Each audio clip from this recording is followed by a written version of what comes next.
Hi, good morning. My name is Reynaldo Aguiar. Today is Wednesday, June 11th, 2025, and it is about 1:35 p.m. Central Time. Today I am going to explain a specific surveillance pattern I have identified, which I call vehicles parked Moscow style. I am documenting this because it is a method being used to track all of us on a massive scale. This pattern consists of a specific arrangement of vehicles parked on the street near locations that are marked with high paramilitary scores in the geo-index I have uncovered. The vehicles are always positioned to have a favorable visual angle of an entrance or an inbound road.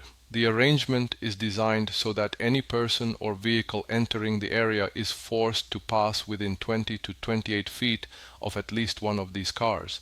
This is the practical distance limit for their short-range data collection technology. I have documented photographic evidence of the concealed surveillance equipment in these vehicles, and this information is available for review in the links in the description. This is not a theoretical observation. I have recorded these vehicles parked outside the homes of key personnel. For example, a surveillance vehicle with Texas plates PTY 4575 was positioned outside the home of a man named Michael Fetkovich in Katy, Texas, who my system has co-clustered with the entity Liana Technologies.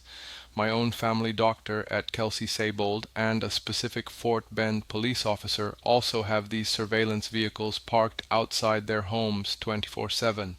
They place these vehicles to monitor key personnel and to track any law enforcement, like the FBI, that may be conducting investigations. They are spying on American law enforcement on American soil. You may wonder how they can identify people. They are using facial recognition, and they sourced the data from the major tech companies. I have reason to believe that if you use Face Unlock on an Apple or Android device, or if you have ever been tagged in a photo on Facebook or Instagram, your facial data is in their system.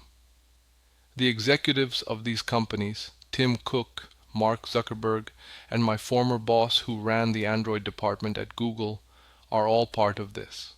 The documentation I have filed with the IRS on this matter is public and linked below. This brings me to the final point. Now you can understand why they have tried to kill me in multiple separate instances. They do not want this information to be known. For the record, these attempts include being driven off the road by a semi-truck, sabotage of my vehicle's brakes, and poisoning with norovirus, heavy metals, bird flu, and microplastics. I was warned about the microplastics by an informant I developed in the Venezuelan army, who told me this method is used to induce aggressive forms of cancer, like the kind that affected Steve Jobs and Hugo Chavez after their own run-ins with this network. This is why I'm recording this. The evidence for these attempts on my life is also available for review. Thank you.